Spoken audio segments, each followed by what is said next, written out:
10 different teams with 10 different meals, but one thing must be the same. They can't spend more than this. High times in the nation's capital. In November, voters here will decide whether to legalize marijuana. But not everybody's wild about weed in Washington. I'm Jessica Jewell on Capitol Hill. I'll have that story coming up. The pressure is on for the 12 young students competing in the final round of the National Spelling Bee tonight.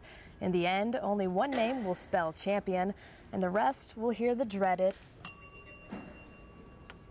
Researchers can't say which websites the Russians hacked, but they can say how many. More than 400,000, the largest data breach in history. So how did the National Spelling Bee end in a tie? Well, the co-champs exhausted the entire list of approved words. Instead of being in the dictionary, now they're together in the history books. I'm Jessica Jewell, NBC News, Washington.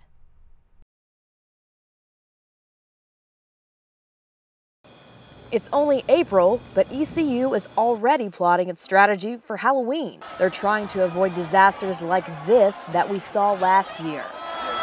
One proposal changed fall break from early October to include Halloween. This went before ECU's Faculty Senate in February. It hit a lot of bumps, obviously, since it was a unanimous vote to not push it forward. But it's not dead yet. The Chancellor can overrule that decision. I don't know what the Chancellor will do. Chancellor Ballard wasn't available to comment. The proposal would shut down residence halls over fall break, kicking almost 6,000 students off campus. Really all we were doing was pushing the responsibility from having us provide a safe place for students on campus to pushing the students off campus. Mixed reaction from students today on campus.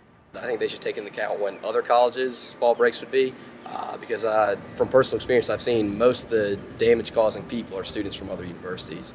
I think the mob mentality poses more of a threat to campus than just individual groups being by themselves. Ultimately, it's up to the students to determine the reputation of the university. In the meantime, the conversations will continue to make sure next Halloween is all treats, no tricks. On ECU's campus, I'm Jessica Jewell. Hungry for change. That's why high schoolers from across the country are in the Department of Education's kitchen today. It's the final round of the Healthy Cook-Off competition, Cooking Up Change, to give students a voice in promoting healthy eating. Empanadas with a side of Tex-Mex fries and a fruit salad. Each team developed its own menu, meeting strict nutritional guidelines, but the real challenge is creating a meal students will enjoy. Certain things we couldn't use, a lot of things we couldn't use. For some kids, it's personal.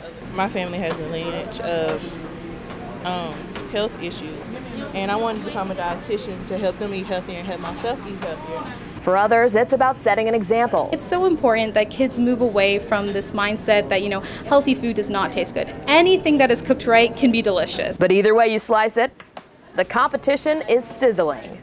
10 different teams with 10 different meals, but one thing must be the same. They can't spend more than this. It was really difficult. Secretary of Education Arnie Duncan hopes these students can influence lawmakers. I think a couple of them will be testifying before Congress tomorrow, and I think their voice is hugely important. The voice of the student has officially been added to the food fight. Jessica Jewell, NBC News, Washington.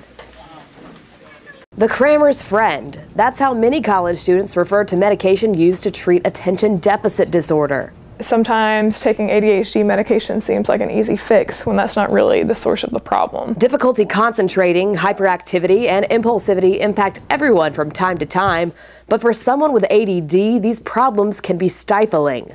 If I were sitting in a Chinese classroom, I didn't understand Chinese, that's kind of the way I would be. So doctors prescribe stimulants. It brings people with ADD, like medical student Rebecca Jewell, to the same level as their peers. But when people without the disorder take this medicine, it's like speed, and they can just hone in and focus on one thing, like writing a paper or studying for a final exam without ever even coming up for air. So how are they getting it? Many accuse doctors of overdiagnosing. They're handing it out like candy. But clinical professor of pediatrics, Dr. Charles Wilson, says healthcare providers are doing all they can. So I'm not going to I'm not going to put kids on medicine just to do well at school. That's the teacher's job to make them do well at school. A study published in the Diction Journal says that as many as 25% of college students take stimulants like these that they aren't prescribed for. In the heat of final exams, who knows how many students here are abusing medicines like this. Dr. Wilson warns students using the drug for tests. You may do a lot worse on it, or you may harm yourself, or maybe something a lot different. A lot different, like vomiting, loss of sleep, even cardiac arrest. The risks may outweigh the benefits for everyone. If this becomes really problematic, then he could put me on a sleep medication.